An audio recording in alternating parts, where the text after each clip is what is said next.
أهلا بيكم يا أبطال في اليوم الخامس من سلسلة الزتونة في المذاكرة. وصلنا لنص الطريق، والنهاردة المفاجأة اللي وعدتكم بيها.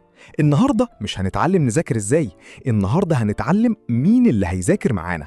هعرفكم على زميل دراسة جديد ما بيسيبنيش لحظة وما بيزهقش من الأسئلة مهما كانت كتيرة.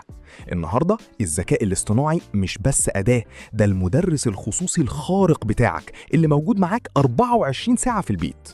خلونا نكون صراحة، أغلبكم بيستخدم تطبيقات الذكاء الاصطناعي عشان يحل الواجب ويخلص، وده وهم معرفة، كأنك بتغش من نفسك بالظبط. الصح إنك تستخدمه كستادي بادي أو زميل دراسة ذكي يساعدك تفهم. أول طريقة هي تبسيط المعقد. لو قدامك درس في العلوم أو الدراسات مش فاهمه، قول له اشرح لي الدرس ده كأني طفل عندي 10 سنين وباللهجة المصرية. هتلاقي الذكاء الاصطناعي بيحول لك أصعب القوانين لقصة مضحكة أو مثال من حياتنا اليومية، ودي الزتونة اللي بتخلي المعلومة تثبت في دماغك للأبد. تاني طريقة هي الممتحن الذكي.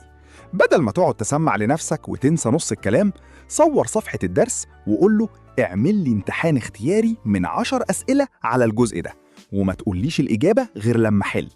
هنا انت بتجبر عقلك يفتكر المعلومة، وبتعرف غلطاتك وتصلحها في لحظتها قبل امتحان المدرسة.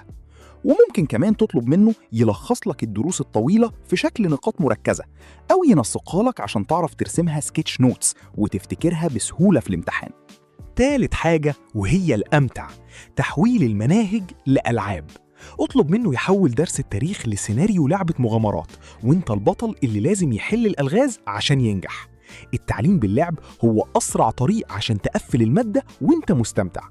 الذكاء الاصطناعي هو القوة الضاربة ليك، والمفاجأة الحقيقية إن جهزت لكم برومبت سحري، لو حطيته في أي أداة هيتحول فوراً لمدرس مصري شاطر جداً بيشرح بتبسيط وبيعمل لك اختبارات ذكية تناسب مستواك الدراسي.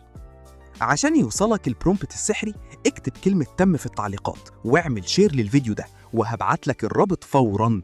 استعدوا لأن بكرة اليوم السادس، وهنتعلم ازاي ننظم وقتنا بذكاء يخلي المذاكرة تمشي لوحدها من غير مجهود. التزامك النهاردة هو اللي هيصنع نجاحك بكرة. أشوفكوا بكرة، سلام يا أبطال.